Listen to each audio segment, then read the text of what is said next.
universo de informais que pode se valer da figura do empreendedor.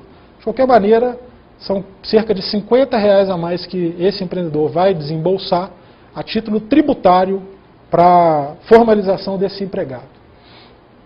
Já entrando nos campos aí da desburocratização em si, do dia a dia, nós vamos ver na sequência o processo de registro, como foi estruturado, é um verdadeiro nocaute na burocracia, e o dia a dia desse empreendimento também tem uma burocracia muitíssimo reduzida, praticamente simbólica. Então, o primeiro ponto que merece destaque, ele não precisa de escrituração fiscal ou contábil. Ele está dispensado dessas escriturações.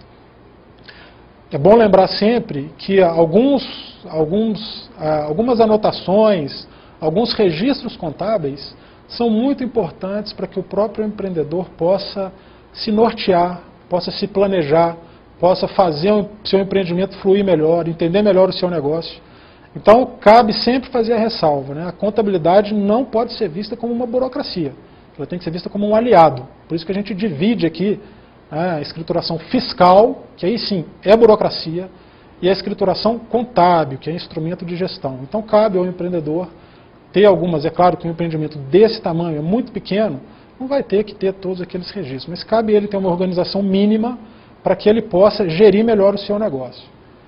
As vistorias prévias estão acabadas por um empreendedor individual, são situações de baixo risco na grande maioria dos casos, então ele vai começar a funcionar sem a necessidade de vistorias prévias e sem a necessidade de ir à prefeitura, e ele está dispensado de emitir notas fiscais para pessoas físicas. Isso é muito bom para as atividades varejistas, para os prestadores de serviços. Então, para a pessoa física, eu não preciso emitir notas fiscais. Para a pessoa jurídica, sim.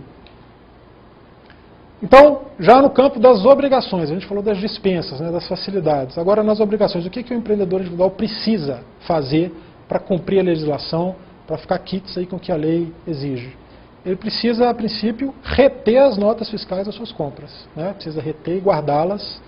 Essa é uma das suas obrigações. Se ele for vender para a pessoa jurídica, ele precisa emitir a nota. A não ser que essa pessoa jurídica, adquirente, que está comprando dele o produto ou o serviço, emita uma nota fiscal de entrada. Se houver essa possibilidade, ele não precisa emitir essa nota fiscal para a pessoa jurídica. Ele vai ter um registro de vendas totalmente simplificado, que pode ser feito de próprio punho. Então ele vai ter uma ficha, onde ele vai preencher uma vez por mês, quanto ele aferiu nas vendas, na prestação de serviços ou na atividade industrial. E uma única anotação por mês, na coluna com nota ou na coluna sem nota. Quanto eu vendi nesse mês, ou prestei serviço nesse mês, com nota fiscal e sem nota fiscal. Só isso, de próprio punho. Ele vai fazer uma única declaração anual, que ainda não está formatada, mas a tendência é que seja muito simples, onde ele vai dizer se passou dos R$36 mil, quanto ele aferiu de renda naquele ano, e aí é a declaração anual dele de optante pelo Simples, né, no caso, pelo regime de empreendedor individual. A abertura, como a gente vai ver à frente, é quase não, ela é totalmente online, e se ele tiver empregado, aí ele vai ter que cumprir algumas burocracias típicas de um vínculo empregatício. A principal delas é o preenchimento da GFIP, que é a Guia de Recolhimento do FGTS e Informações Previdenciárias. Falando um pouco do processo de abertura agora, né, foi criado para atender esse empreendedor o Portal do Empreendedor. O endereço é www.portaldoempreendedor.gov.br. É muito importante frisar que esse portal ele é uma concatenação de vários sistemas que são utilizados, né, que foram criados para abertura de empresa.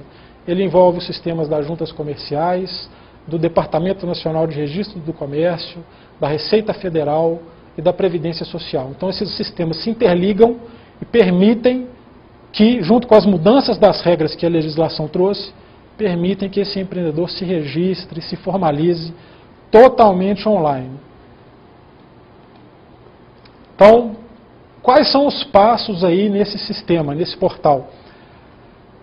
Ele entra no www.portaldoempreendedor.gov.br e aí de posse, ele tem que estar de posse dos seus dados, CPF, identidade, nome do pai, nome da mãe, né, dados, endereço onde a atividade vai ser exercida.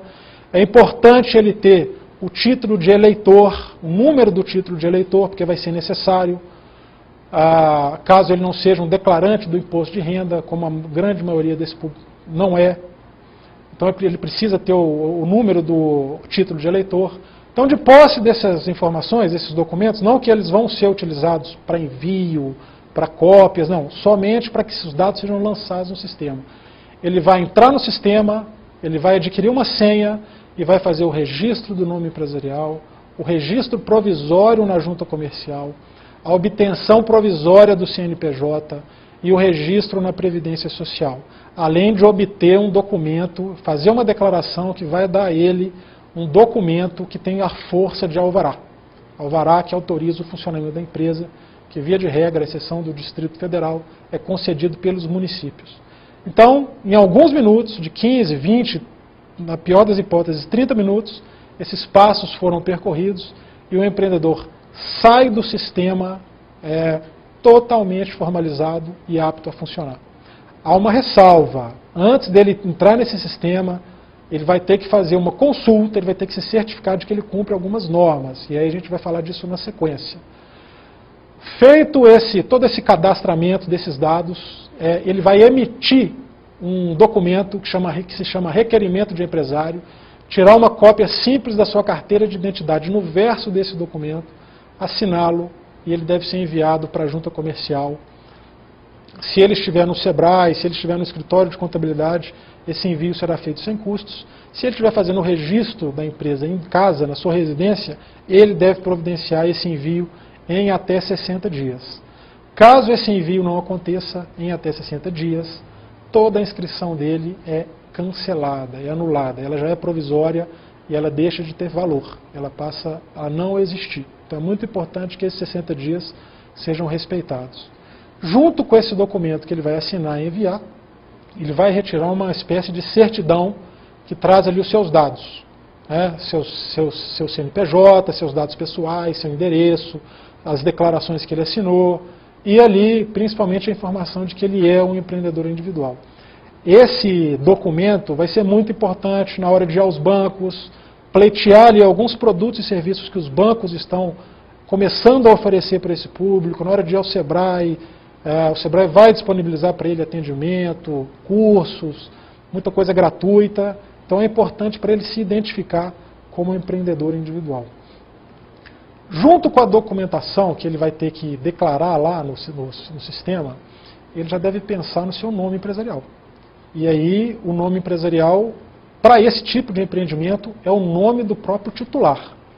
Então, no caso, a princípio, o seu nome será registrado, a sua firma é o nome empresarial, só que você pode agregar expressões identificadoras, né?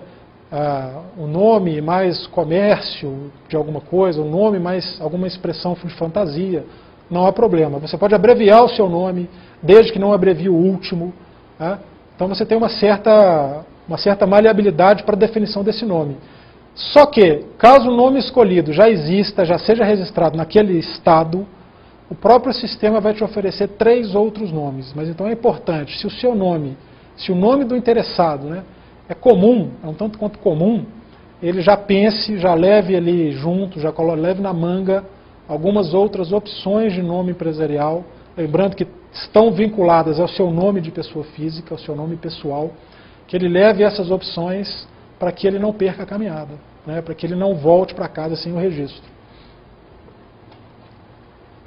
Então, só ressaltando, né, finalizado o processo, esse documento deve ir à junta comercial, isso é primordial, esse passo, né, esse documento não pode ser engavetado, não pode ser esquecido, sob pena de todo o registro deixar de existir, ser cancelado, anulado.